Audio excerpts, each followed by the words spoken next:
저희 교회에서 신앙생활을 시작하고 이제 3년째 열심히 신앙 성장의 길을 걷고 계시는 부부가 계십니다. 마산이 집이에요.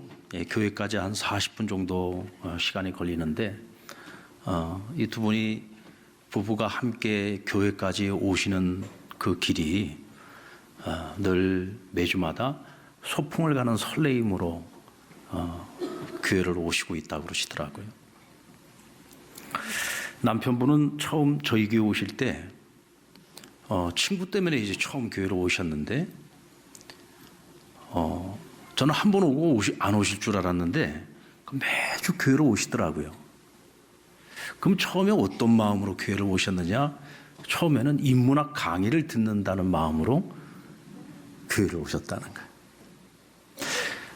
평상시에도 이런 인문학 강의를 굉장히 좋아하시고 강의를 들으러도 많이 다니셨었는데 뭐 웬만한 인문학 강의보다 교회에 와서 듣는 설교 말씀이 더 낫더래요. 그래서 이제 인문학을 듣는 마음으로 교회를 오시다가 예수님을 만나셨어요. 근데 아내 되시는 분은 가만히 보니까 전 양반이 교회 갈 사람이 아닌데 어느 날부터인가 교회를 나가기 시작을 하는데 한 몇 번 나가고 끝낼 줄 알았더만 몇 개월 동안 계속 교회를 나가시는 거예요. 주일만 되면 교회를 가시는 거예요. 이건 대체 또 뭔가? 그러던 참에 이 아내분도 이런 문학을 좋아하고 시를 쓰시는 분이고 또 학생들에게 논술을 가르치시는 분인데 이 남편분이 아내에게 나랑 같이 당신도 인문학 강의 한번 들으러 가자. 그리고는 이 아내분을 이렇게 인도를 해가지고 교회를 오셨어요. 근데 그날 대체 무슨 일이었는지 모르지만 예배를 마치고 내려가면서 본인 스스로가 등록을 하고 싶더래요. 그래서 남편이 오늘 등록 안 해도 된다고 하는데도 불구하고 그걸 뿌리치고 내려오셔가지고 새가족부에 와서 교회 등록을 하셨어요. 그리고는 그날 이후로 지금까지 열심히 교회 예배를 참석하시고 또 신앙이 성장을 하는 가운데 있습니다. 그래서 제가 물었어요. 그 교회에 오니까 뭐가 그렇게 좋았습니까?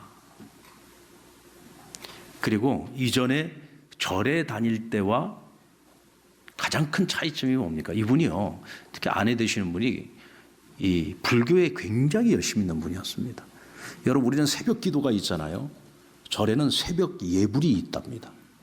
그 새벽 예불을 다니실 정도로 그렇게 아주 불교에 열심히, 주변에 그렇게 예수 믿는 사람들이 많은데 아무도 자기 보고 교회 가자는 얘기를 안 했대요. 왜냐하면 워낙 불교에 열심인 걸 알아가지고 아예 그냥 애시당초 이분은 교회 갈 사람이 아니다라는 생각을 해서였는지 아무도 전도를 하는 분이 없었답니다. 그런데 이분이 이제 지금 본인이 교회를 열심히 나오시잖아요. 그러니까 나도 내가 왜 지금 어떻게 내가 지금 교회를 이렇게 다니고 있는지 가끔 생각을 해보면 본인도 신기하다는 거예요. 그래서 제가 물었어요. 그러면 교회와 절의 가장 큰 차이점이 뭐냐 하고 물어봤더니 아내분 얘기가 목사님, 교회는 오니까요 너무 밝고 환해서 좋아요 그러는 거예요. 그래서 제가 속으로 우리 교회 본당 LED로 다 바꾸길 너무너무 잘했다 그런 생각이 들었어요. 이게 여러분 조명 밝기를 이야기하는 것은 아니지 않겠습니까? 우리 성도들의 모습에서 풍겨나오는 그 분위기가 너무 밝고 너무 환하고 너무 좋다는 거예요. 교회에 내가 처음 나와서 교인들이 잘 알지 못하는데도 불구하고 나를 보면서 환하게 웃으면서 인사를 해주고 또 교인들이 3, 4, 5 모여가지고 서로들 다 대화를 나누고 있는 모습들을 보면 다들 너무 기쁘고 행복해 보이고 예배를 끝나고 나아가는 성도들의 모습 속에 은혜가 넘치는 모습들을 볼 때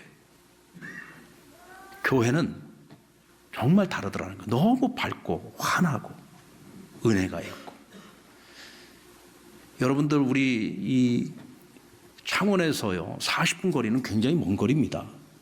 서울로 치면 1시간 반 거리예요. 심리적으로 느끼는 그 거리감이 우리는 30분만 돼도 굉장히 멀다고 느끼거든요.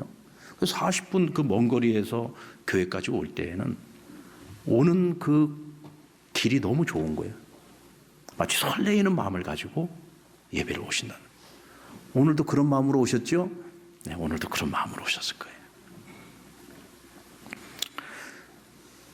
저는 이 부부와 함께 얘기를 나누면서 교회가 세상으로 하여금 하나님 앞에 무릎을 꿇게 만들 수 있는 비장의 무기가 무엇인가? 저는 그거를 보았습니다. 그걸 깨달았어요.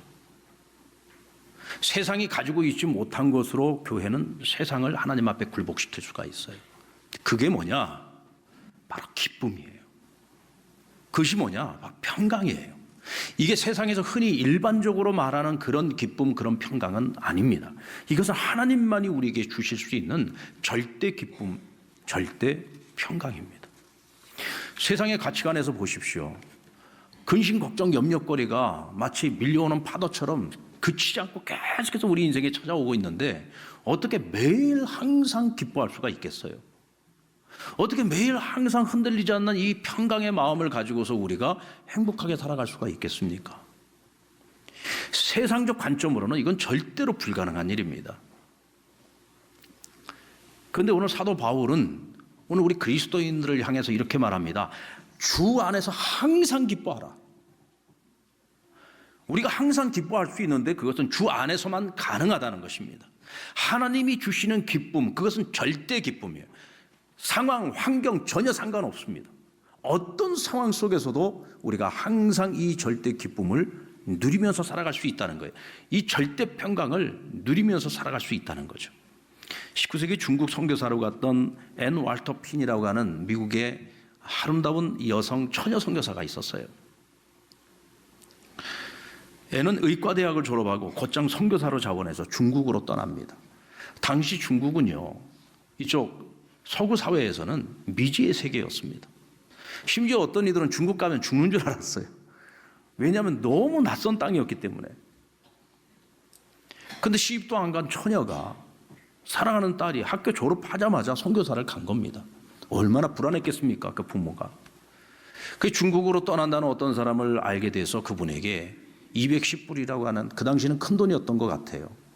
그 돈을 그분에게 맡기면서 중국에 가거들랑 꼭 내 딸을 좀 만나서 이 돈을 좀 전해주고 그곳에서 지금 안전하게 잘 살고 있으면 나한테 전보를 좀 쳐달라고 해라. 긴 전보 필요 없다. 살만하면 safe, 안전하다라고 하는 전보를 쳐달라. 근데 그 딸한테 전보가 왔어요.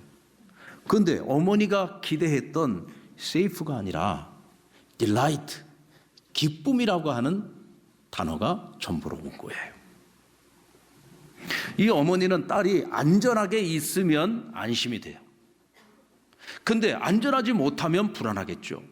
근데 이 딸은 뭐예요? 어머니 걱정하지 마세요. 저는 딜라이트예요. 전 매일매일이 기뻐요. 항상 기뻐요. 안전해서 기쁜 것이 아니라 주님 안에서 살고 있기 때문에 기쁜 거예요. 주님과 함께 하고 있기 때문에 기쁘다는 거죠. 저희 교회 협력 선교사님들 중에 평신도 선교사님들이 몇 가정이 있습니다. 이분들은 또 공교롭게도 전부 의사 출신들이에요. 잘 나가던 의사들이었습니다. 한 분은 한양대 부속병원에서 아주 잘 나가던 교수였고요. 또 한 분은 마산에서 굉장히 그 개인 의원을 차려가지고 아주 성공적으로 병원이 아주 부흥하고 있던 그런 의사였습니다. 근데 하나님께서 그분들을 선교사로 부른 거예요. 세상에서 안정되고 보장된 모든 것들을 전부 다 내려놓고 한 분은 중국어를 거쳐서 북한의 평양과기대에서 지금 교수로 사역을 하고 있고 또 한 분은 모든 걸 다 내려놓고 한참 전쟁통이었던 아프가니스탄으로 선교사로 가서 그곳에 있다가 지금은 모로코에서 사역을 하고 있습니다. 제가 그분들 만날 때마다 묻는 게 있습니다. 행복하십니까? 혹시 후회하지 않습니까? 제가 그분들 입에서 한 번도 어렵다는 얘기를 들어본 적이 없습니다. 그분들 입에서는 항상 delight, 매 순간이 기쁨이 있습니다. 매 순간 주 안에서 누리는 행복이 있다는 거예요. 이것은 여러분 그와 같은 삶을 살아보지 않은 사람들은요 제3자의 입장에서 멀찍이서 봐가지고만은 그건 누릴 수가 없는 거죠. 알 수가 없는 거죠. 우리 모든 그리스도인들 그 선교사들 뿐만이 아니라 오늘 저와 여러분 우리를 포함한 모든 이 땅의 그리스도인들은요 바로 하나님이 주시는 이 절대 기쁨, 주님 안에서 누리는 이 기쁨을 우리가 누리면서 살아갈 수 있어야 된다는 거예요. 아멘입니까? 오늘 본문에서 바울은 세상 사람들의 눈에 비춰진 성도의 모습은 이러해야 된다. 4가지를 우리에게 말하고 있습니다. 기쁨, 관용, 기도, 평강.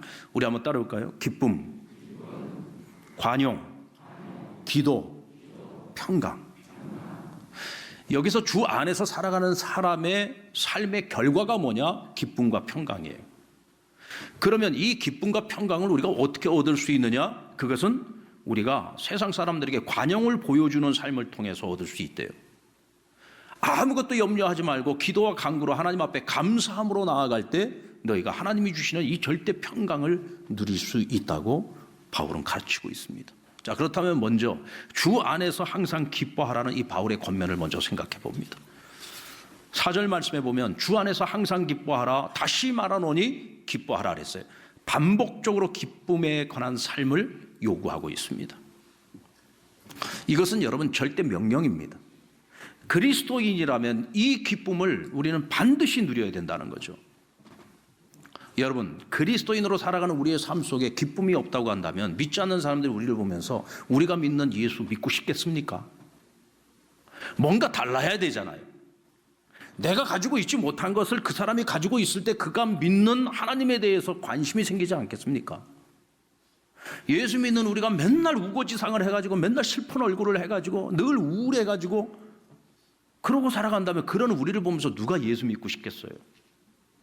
자기들이 가지고 있지 못한 절대 기쁨을 우리가 가지고 있을 때 대체 무엇이 저 사람을 저렇게 늘 항상 기뻐하며 살아갈 수 있게 할 수 있을까? 궁금하지 않겠습니까? 저 사람의 인생에 저렇게 시도 때도 없이 찾아오는 수많은 어려움들이 있는데도 불구하고 어떻게 저 사람은 저렇게 평강을 누리며 살아가고 있을까? 궁금하지 않겠습니까? 그래서 우리가 삶으로 믿음을 증명해야 된다는 거예요. 그래야 세상이 우리에게 관심을 가지겠죠. 오늘 바울이 우리가 이 절대 기쁨과 절대 평강을 누려야 되는 이유를 바로 여기서 찾고 있는 겁니다. 우리는 복음의 빚진 자들이 복음에 합당한 삶을 살아가야 돼요. 세상에 복음을 전하는 삶을 살아가는 것입니다. 우리의 삶 자체가 복음을 전하는 전도지가 돼야 되는 거죠. 그렇다면 우리가 그렇게 살아야 되는 거죠. 여러분, 우리는 그런 경우들이 많잖아요. 내가 계획을 했다는 것 때문에, 내가 오랫동안 준비했다는 것 때문에 하나님의 뜻이 무엇인지를 알아도 우리는 그것을 자기 주장으로 내세울 때가 많습니다. 바울이 2차 선교 여행 때 소아시아로 가기 위해서 오랫동안 준비를 했습니다. 근데 하나님께서 소아시아로 가려고 하는 그 발걸음을 막으시고 마게도니아인의 환상을 보여주시면서 마게도니아라 유럽 지역으로 복음의 방향을 바꿨어요. 바울의 입장에서 보면 오랫동안 준비했는데 왜 하나님 이걸 포기하게 하고 전혀 생각지도 않았던 다른 방향으로 가게 하십니까? 따질 수도 있잖아요. 바울은 그러지 않았습니다. 그 또한 받아들입니다. 여러분, 때로는 우리가 하나님 앞에 하나님 이 고난을 피해갈 수 있게 해주세요. 우리가 이 고난을 당하지 않을 수 있게 해주세요 라고 하나님께 기도합니다. 근데 때로는 하나님께서 그 고난을 피할 수 있는 길을 열어주시기도 하지만 때로는 우리가 그 고난을 당하게 하실 때도 있습니다.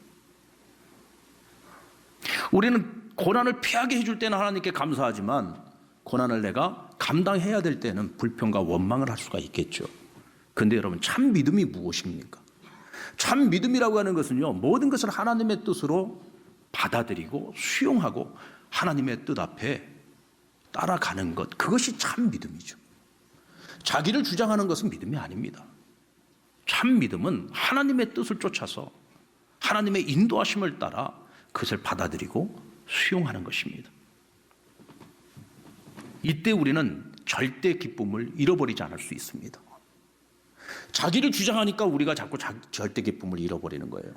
내 생각을 포기하지 못하니까 절대 기쁨을 잃어버리게 되는 겁니다. 모든 것을 우리가 하나님 앞에 기도하고 하나님의 인도하심을 받을 때에 이것이 하나님의 뜻이라고 받아들인다면 우리는 주 안에서 기쁨을 잃지 않을 수가 있습니다. 이 절대 기쁨은요, 관용을 베풀며 살아갈 때 누릴 수 있는 하나님이 주시는 선물입니다. 여러분, 관용이 뭡니까? 관용이라고 하는 것은 자기를 내려놓고 나보다 남을 더 낮게 여기고 분쟁과 다툼이 아닌 자비와 용서와 사랑으로 서로를 섬기는 마음과 태도가 바로 관용입니다. 조금 어렵죠? 바울은 빌립보 교인들에게 너희는 복음에 합당한 삶을 살아가야 된다고 얘기하고 있습니다. 왜냐하면 우리는 복음에 빚진 자들이니까 복음에 합당한 삶을 살아야 돼요. 그러면 복음에 합당한 삶이란 뭐냐? 그것은 하나님을 기쁘시게 하는 삶이라고 얘기합니다. 우리가 하나님을 기쁘시게 하는 삶의 첫 번째가 뭐냐? 복음 안에서 복음을 누리기 위하여 너희가 복음 안에서 연합하여 하나가 되라고 말씀하고 있어요. 여러분, 교회 공동체가 하나 되지 못하고 복음 안에서 살아가는 우리가 하나 되지 못하면은요, 절대로 하나님을 기쁘시게 할 수가 없어요. 하나 되지 못하는 우리는 아무것도 할 수가 없습니다. 오늘날 하나님께서 이 신앙 공동체 교회를 향한 첫 번째 마음이 뭐냐? 복음을 전하는 것보다도요, 더 우선되는 것은 뭐냐? 우리가 먼저 연합하고 하나가 되고 한 마음이 되는 거예요.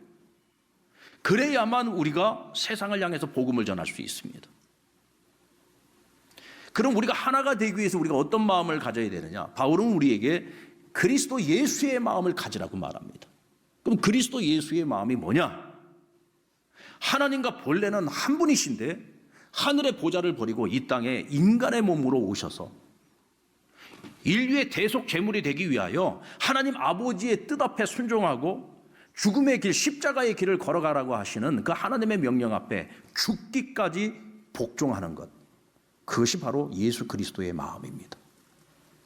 오늘 우리가 따라가야 될, 우리가 품고 살아가야 되는 그리스도의 마음은 바로 내려놓은, 자기를 비우는 것이고 철저하게 하나님의 뜻에 순종하는 것입니다. 그래야만 우리가 하나가 될 수 있어요. 그리고 바울은 우리에게 이렇게 말하고 있습니다. 너희가 그 마음 가지고 살아갈 때 너희 자신만을 위해서 살아가지 말고 다른 사람을 돌보며 살아가라고 말씀하고 있어요. 형제들 간에, 교회, 우리 신앙 공동체 안에서도 자기 중심적으로 살아가지 말고 서로를 돌보아주고 서로를 도와주라는 거예요. 그래야 우리가 하나된 공동체, 그리고 복음을 위해서 살아가는 공동체가 될 수 있다는 것이죠. 여러분들, 어떤 내 개인의 어떤 목적을 가지고 그 목적을 위해서 철저하게 자기 중심적으로 살아갑니다. 그래서 내가 원하는 일들을 이루어냅니다. 성공합니다. 그랬을 때 여러분, 우리가 기쁨을 잃지 않고 영원히 행복하게 살아갈 수 있습니까? 성경은 우리에게 분명히 말합니다. 자기 자신만을 위해서 살아가는 사람, 자기 중심적으로만 살아가는 사람, 자기 일만을 섬기며 살아가는 사람은 절대로 하나님 주시는 절대 기쁨을 누릴 수가 없습니다. 여러분, 인류 역사상 가장 위대한 믿음의 사람, 위대한 지도자를 손꼽는다면 성경도 이 사람을 얘기하고 세상도 이 사람을 얘기할 겁니다. 그가 누구냐? 모세입니다. 200만이 넘는 노예 족속이었던 히브리 민족을 이끌고 출애굽을 단행했고 광야 40년의 지도자로 그들과 함께 동행하고 하나님의 뜻을 끝까지 완성해낸 사람이 바로 모세였습니다. 그런데 여러분, 이 이스라엘 백성들이 어떤 사람들이에요? 목이 곧은 백성, 교만한 사람들이잖아요. 아주 그냥 말도 지긋지긋하게 말도 안 들어먹는 사람들. 날마다 살아계시는 하나님을 목격하고 경험하면서도 늘 불신앙의 모습을 보여줬던 사람들이 바로 이스라엘 사람들이에요. 심지어 자기들의 지도자 마음에 안 든다고 편가르게 해가지고 돌로 쳐 죽이려고까지 했던 사람들이 이 이스라엘 백성들이었습니다. 그런데 이런 사람들을 데리고 40년 지도자 노릇하면서 마음이 요동치는 날들이 얼마나 많았겠습니까? 그런데 어떻게 끝까지 그 마음의 그 평정심을 잃지 않고 끝까지 그 사명을 감당했을까요? 출애굽기 33장 10절로 11절 말씀 우리 같이 한번 읽어볼게요. 같이 한번 읽어보겠습니다. 시작. 모든 백성이 회만문에 구름기둥이 서 있는 것을 보고 다 일어나 각기 장막문에 서서 예배하며 사람이 자기의 친구와 이야기함같이 여호와께서는 모세와 대면하여 말씀하시며 모세는 진으로 돌아오나 눈의 아들 젊은 수종자 여호수아는 회막을 떠나지 아니하니라. 아멘. 기도하는 거예요, 기도. 근데 모세는 하나님과 기도할 때 어떻게 기도를 했느냐? 하나님께서 마치 친구와 대면하여 이야기를 하듯이 모세와 대면했다고 했습니다. 그냥 미주알, 고주알 모든 일들, 모든 얘기들을 하나님과 다 나누는 거예요. 하나님, 오늘 이런 일이 있었는데요. 참 힘들었는데요. 내 마음에 막 요동을 치는데요. 하나님 어찌하면 좋습니까? 주여 내 마음 좀 다스려 주세요. 하나님이 문제 좀 해결해 주세요. 매사의 모든 일을 범사에 하나님을 인정하면서 하나님과 대면하여 하나님 앞에서 기도와 간구로 모든 걸 풀어나가는 거예요. 그러니까 그 마음에 이 평강을 잃어버리지 않고 살아갈 수 있는 거예요. 그런데 오늘 성경에 보면은 모세가 진을 나와 돌아간 후에 그의 수종들 든 자 여호수아는 장막을 지키고 있었다 그랬어요. 그럼 장막에 남아서 뭘 했을까요? 그 또한 모세처럼 기도한 겁니다. 그러니까 훗날 모세가 세상을 떠나면서 그 리더십을 여호수아에게 물려주죠. 나중에 여호수아가 가나안 정복 전쟁의 지도자로 그 역할을 감당하지 않습니까? 여러분, 기도가 아니고서는 하나님이 주시는 이 절대 평강은 누릴 수가 없습니다. 그래서 6절과 7절의 말씀에 보면 아무것도 염려하지 말고 다만 모든 일에 기도와 간구로 너희의 구할 것을 하나님 아버지께 감사함으로 아뢰어라 그랬어요. 감사함으로 아뢰는 이유가 뭡니까? 내가 하나님 앞에 모든 것을 맡기고 기도와 간구로 하나님께 다 맡겨드릴 때 나는 이미 모든 것이 이루어진 것을 믿고 감사하는 거예요. 그러니까 하나님께서는 자기의 이름을 위하여 그 기도에 응답하지 않을 수가 없어. 그래서 이것을 백지수표 기도라고 얘기를 합니다. 감사 기도는요, 백지수표 기도입니다. 우리가 하나님께 아래에 있는 모든 것에 대하여 하나님이 이루실 것에 대하여 감사함으로 아낼 때 하나님이 이루어주지 않을 수가 없는 거예요. 그래서 우리가 아무것도 염려할 필요가 없다는 거예요. 그 모든 염려거리를 하나님께 맡기라는 거예요. 이때 하나님이 우리의 마음을 다스려서 요동하지 않는 평강을 우리에게 주신다는 거예요. 여러분, 주 안에서 살아가는 우리가 무엇으로 세상을 하나님께 무릎 꿇게 만들 수 있습니까? 그것은 거룩함입니다. 거룩함이 뭐예요? 구별된 삶이잖아요. 세상이 가지고 있지 못한 것을 우리가 가지고 있을 때 우리가 구별된 삶을 사는 겁니다. 세상이 가지고 있지 못한 그것을 가지고 있어야만 우리가 세상이 하나님 앞에 무릎 꿇게 만들 수 있다 이거죠. 그것이 뭐라고요? 절대 기쁨과 절대 평강이다. 이것을 우리가 누리기 위해서는 반드시 관용을 보여주는 삶을 살아가야 되고 기도와 간구의 삶을 살아가야 된다는 겁니다. 아멘입니까? 오늘 저와 여러분이 이 세상을 향한 축복의 통로가 될 수 있기를 원합니다.